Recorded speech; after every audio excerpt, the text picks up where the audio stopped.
right, so we're pulling out in the Daytona RT, and what are we doing today? Well, the initial video on the main channel did so well, I figured I'd put another one up.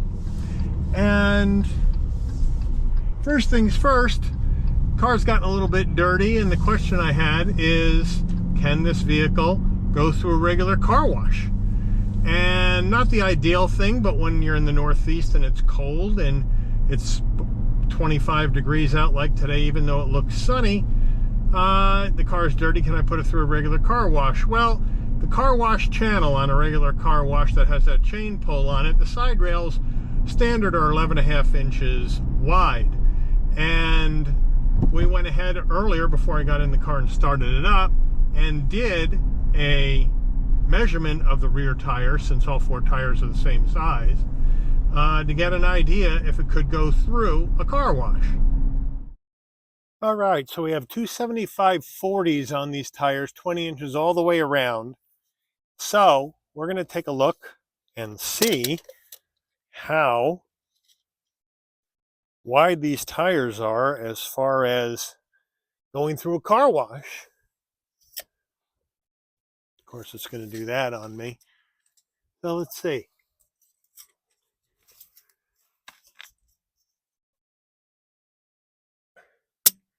We're looking at 10.5 inches wide.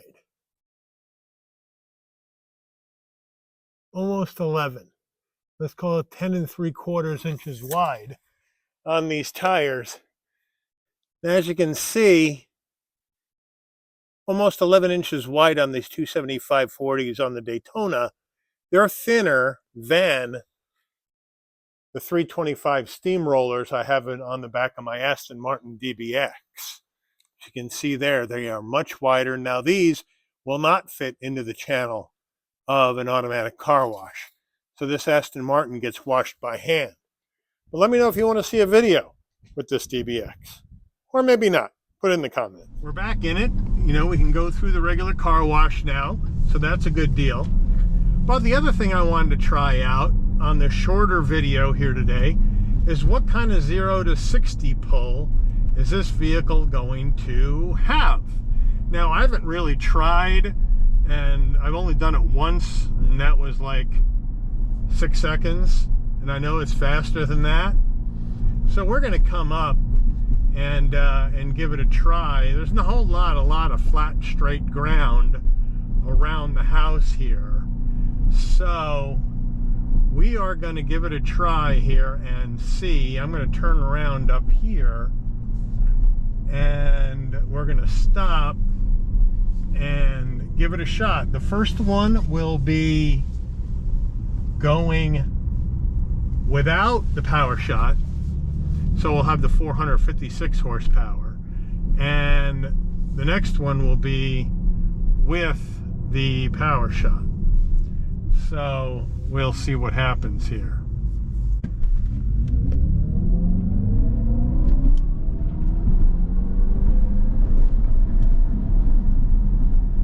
And that one was 4.8 seconds. 0 to 60 without the power shot. So now I'm going to turn around and we'll get going back in the same direction, and we'll try the power shot, and we'll see if it improves from this 4.8. Now we're not going to do a 0 to 100, which you can do on this interface. That's why I have the camera moved in closer. We have a 0 to 60, 0 to 100, and then your braking distance. So we are going to use the power shot, and we're going to try the 0 to 60, and then we're going to throw out the anchors, see if it's going to give me a braking distance. Power shot.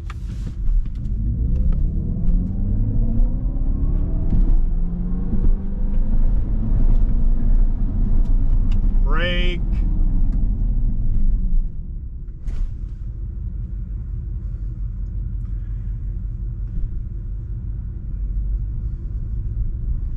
So there you have it. Braking distance started at 75 miles an hour, 303. I guess that's feet. Looks like I got an incomplete reading. All right, let's try this again.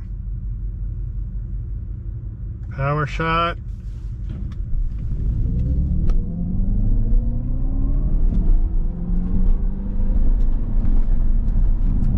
Brake.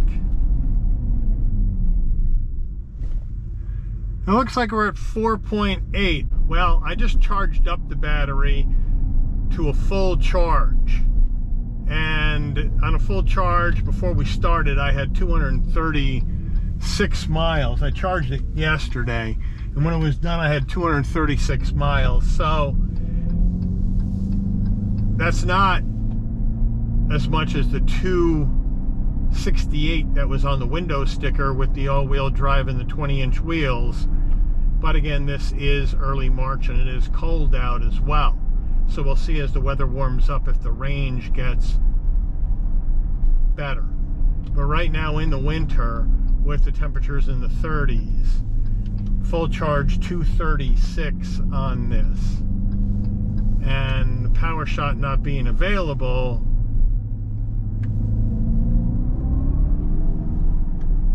it keeps saying power shot unavailable, battery level too low. And that isn't right. So there's something to put back on my checklist for them to troubleshoot when I take this back to get this climate system panel replaced, because there's a recall on that. I'll ask them to check out why this power shot button is not working. But the test is complete. We're looking at 4.8 seconds, 0 to 60, and a braking distance, it looks like a 303 feet starting at 75 miles an hour being the last reading. So there you have it. The book says 4.9, I got 4.8, so it's right on the money with the book. So the RT, not as fast as the Scat Pack. If you want a big 0 to 60 time, then Scat Pack action is 3.3, because you get 630 horsepower with the Daytona Scat Pack with the Power Shot 670. Here you get 456 with 496 with the Power Shot. But now I'm going to have the dealer, when this goes back in on March 13th, tell me why the Power Shot is not working, why it says battery charge level too low when we are at 99% charged right now. Doesn't make a lot of sense, but there you have it. The latest video on the Charger Daytona. Stay tuned for the next one. And also, if you're interested in what the ambient lighting looks like in here at night and what driving this vehicle looks like at night, Shabby's Extra has a live video of that right now, so swing over to the Shabby's Extra YouTube channel and go ahead and check that one out. Night drive and ambient lighting demonstration. But for now, I want to thank everybody for watching. And if you like this content, please let me know, put it in the comments, but please consider subscribing, turn on that notification bell so you don't miss any more Shabby's Rides videos, and I'll see all of you on the rebound. Take care, everyone.